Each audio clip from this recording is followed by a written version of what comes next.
गया रशु, हो गया। जय दोस्तों, अगर मैं कहूं कि बच्चे का कान छिदवाना हमारे देश में एक अपराध है, जुर्म है, और अगर कोई ऐसा कुछ करता है तो उसको सज़ा मिलेगी या फिर उसको जेल में डाला जाएगा, तो इसके बारे में आप लोग क्या कहेंगे? मुझे ऐसा लगता है कि अगर कुछ ऐसा कानून देश के अंदर बने तो आधे से ज़्यादा देश जो है वो आप लोगों को सलाखों के पीछे मिलेगा। अभी कुछ ऐसा ही केस यहाँ पर दिल्ली हाई कोर्ट के अंदर पहुंचा था। आप लोग जानते हैं फ्लाइंग बीस्ट एक काफ़ी बड़े यूट्यूबर हैं, देश के काफ़ी फेमस यूट्यूबर, एक ब्लॉगर हैं जो कि फैमिली से रिलेटेड ब्लॉग बनाते हैं। तो अभी यहाँ पर इनके द्वारा 2 वीडियो डाली गई थी अपने चैनल के ऊपर, जिसमें ये अपनी बड़ी बेटी के जो पियर्सिंग कर रहे थे, इनके कान जो है, कान इनके जो छिदवाए जा रहे थे, तो इसको लेकर जो मिंट पत्रिका है, ठीक है, जो मिंट न्यूज़पेपर है, उसने इनके ऊपर बेसिकली कुछ आर्टिकल लिखे, और वो आर्टिकल ऐसे थे जिसके चलते यहाँ पर गौरव तनेजा साहब ने डिफेमेशन का केस डाल दिया कोर्ट के अंदर में। यानी कि यहाँ पर उनके द्वारा कुछ ऐसी लैंग्वेज यूज की गई थी जिसमें यहाँ पर ये बोला गया था कि जैसे ब्रांड को आज के में एडवर्टीजमेंट दिए जाते हैं, खासकर ऐसे लोग जो कि लड़कियों के ऊपर अत्याचार कर रहे हैं, तो इसको एक तरीके से बच्चों के ऊपर अत्याचार की कैटेगरी बताते हुए मैगजीन के द्वारा आर्टिकल लिखा गया। तो बोला गया था कि हमको क्या ऐसे इन्फ्लुएंसर को सपोर्ट करना चाहिए।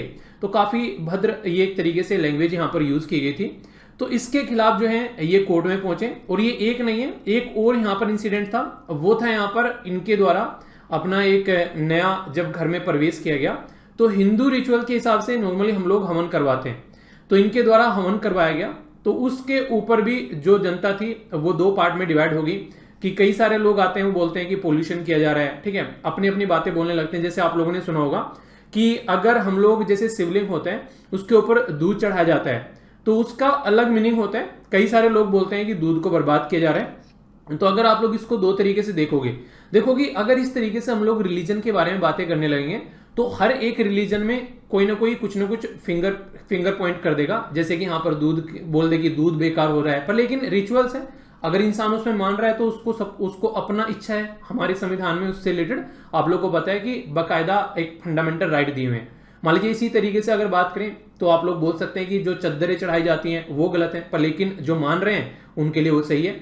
ऐसे ही बोलने वाले तो ये बोल देंगे जरा सी देर में कि जो चर्च के अंदर मोमबत्तियां जलाई जाती हैं वो गलत है, पर लेकिन किसी और के रिलीजन पर ये बातें बोलना मुझे नहीं लगता कि ये एक तरीके से सही डिसीजन होता है कि किसी पर्टिकुलर पर्सन की आस्था है वो, अगर वो उसको फॉलो कर रहा है। तो यहाँ पर कई सारे लोग एक दूसरे रिलीजन के हैं, वो दूसरे को बोल रहे हैं, तो सब अपना रिलीजन अपने हिसाब से फॉलो कर सकते हैं। तो ये भी एक ऐसा पॉइंट था जिसमें इनके द्वारा हालांकि यहाँ पर लिखा गया था कि 3 दिसंबर 1984 में जब कई सारी जो फैमिली जो अफेक्टेड हुई थी भोपाल गैस त्रासदी के टाइम पर, उस टाइम पर हवन जो है वहां पर लोगों के द्वारा कंडक्ट कराए गए थे, ताकि एक तरीके से जो पोल्यूशन है उसको थोड़ा कम कराया जा सके, और इसको नेचुरल एंटीडोट का नाम दिया था। तो ये काफी बड़ी बात थी।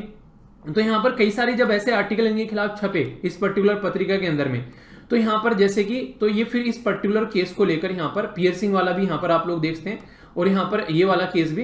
तो जब ये पूरा केस हाई कोर्ट के सामने पहुंचा तो हाई कोर्ट ने पूरा केस ढंग से समझा और फिर बोला कि ये जो पत्रिका है उसका एक तरीका, ये एक पब्लिसिटी स्टंट है यहाँ पर ये, क्योंकि देखिए दोनों ही तरीके से यहाँ पर बातें हैं। एक तो पियर्सिंग करना किसी पर्टिकुलर बच्चे की, वो चाइल्ड एब्यूज की कैटेगरी में नहीं आएगा। अगर इसको आप लोग चाइल्ड एब्यूज रख देंगे तो आप लोग सोचो कि आप लोग खुद बताओ, जैसे कि लड़कियां हैं, मुझे लग रहा है शायद ही कोई ऐसी लड़की होगी जिसने पियर्सिंग न करवा रखी हो, और लड़की तो छोड़ो, कई सारे लड़के भी आप लोगों को मिल जाएंगे जिसने पियर्सिंग करवा रखी है। तो इससे आप लोग क्या समझते हैं? इससे आप लोग ये बोल सकते हैं कि मतलब ये एक तरीके से कई तो इच्छा से करवाते हैं। अगर मैं आप लोगों को यहाँ पर फोटो दिखाऊं कुछ, तो आप लोग देख पाएंगे आज के डेट में एक फैशन है पियर्सिंग कराना। बहुत सारी लड़कियां जो हैं, एक नहीं कई जगह यहाँ पर एक तरीके से कान में इस तरीके से ये कई तरीके के जो आइटम्स होते हैं उनको पहनने के लिए, अलग अलग अपना लुक चेंज करने के लिए पियर्सिंग करा दी है। तो यहाँ पर ये इस तरीके की बातें बोलना कि यहाँ पर एक तरीके से कि पियर्सिंग कराना ये गलत है या फिर वो बातें हैं, तो ये जो दिल्ली हाई कोर्ट है उसके द्वारा साफ साफ बोला गया कि ये एक तरीके से ये गलत बात है कि किसी पर्टिकुलर इंसान जो अपने रिलीजन को या फिर अपने हिसाब से अपनी जिंदगी को एक एंजॉय कर रहा है, उसको इस तरीके से उसकी लाइफ में इंटरफेयर करना, ठीक है।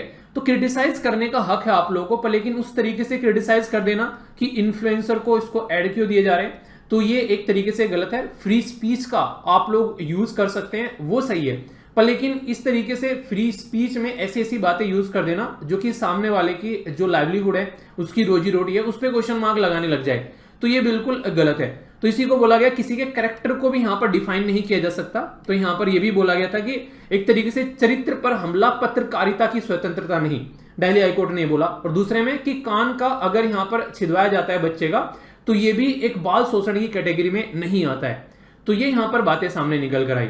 तो इसमें आप लोग ये क्या रहे हैं, अभी आप लोगों को पता है कि अभी कुछ दिनों पहले सेक्शन 144 इनके ऊपर लगा था, तो काफी ज्यादा न्यूज में थे।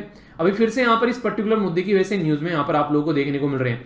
और ये तो एक सोशल मुद्दा हो गया जिसके बारे में आप लोग यहाँ पर समझ सकते हैं। और अभी ये एक लॉयर की भी आप लोगों को बताया, ये एलएलबी कर रहे हैं, तो लॉयर की भी डिग्री इनके पास में आप लोगों को देखने को मिलेगी।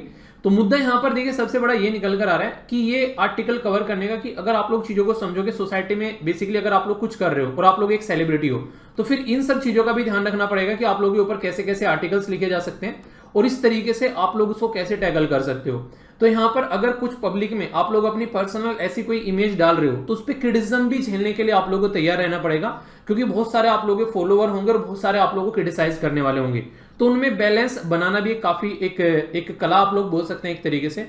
पर लेकिन इस पूरे मुद्दे पर आप लोग क्या कहेंगे, किसकी गलती है कि पियर्सिंग होना चाहिए, हवन वगैरह नहीं होना चाहिए, होना चाहिए? आप लोग इसके बारे में क्या लिखना चाहते हैं? और यहाँ पर मिंट के द्वारा गलत किया गया है या गौरव भाई साहब के द्वारा गलत किया गया, इसमें आप लोग ये क्या रहे हैं? तो अपने कमेंट लिखिएगा, पॉजिटिव कमेंट रखिएगा। एक कंस्ट्रक्टिव क्रिटिसिज्म होना चाहिए जिसको सुनने के बाद में लगे कि हाँ एक पढ़े लिखे इंसान ने अच्छे सोच समझकर कमेंट किया, तो वो उसमें अच्छी पॉजिटिव इंसाइट्स होती है दूसरों के लिए कुछ सीखने के लिए भी। तो इस तरीके से आप लोग डिसाइड करना है, ठीक है। तो आई होप कि ये वीडियो जो है आप लोगों को थोड़ी सी ज्ञानवर्धक लगी होगी और दिल्ली हाईकोर्ट के द्वारा जो क्लैरिटी दी गई है उससे भी आप लोग समझ पाएंगे कि एक तरीके से क्या क्या चीजें हमारे देश में देखने को मिलती है। कल्चर को जिस तरीके से हम लोग फॉलो करते हैं तो उसमें इंटरफेयर न करना अलग अलग कल्चर में, तो ये कहीं ना कहीं कोर्ट भी जो है उस तरीके से लेके चलता है कि बैलेंस बनाया जा सके सोसाइटी में। तो ये था पूरा आर्टिकल। नेक्स्ट वीडियो मिलता हूं, तब तक अपना ध्यान रखिए। बड़ों को नमस्ते, छोटों को प्यार, छोटी सी लाइफ में एंजॉय करा। मिलता हूं नेक्स्ट वीडियो में, तब तक के लिए जय हिंद।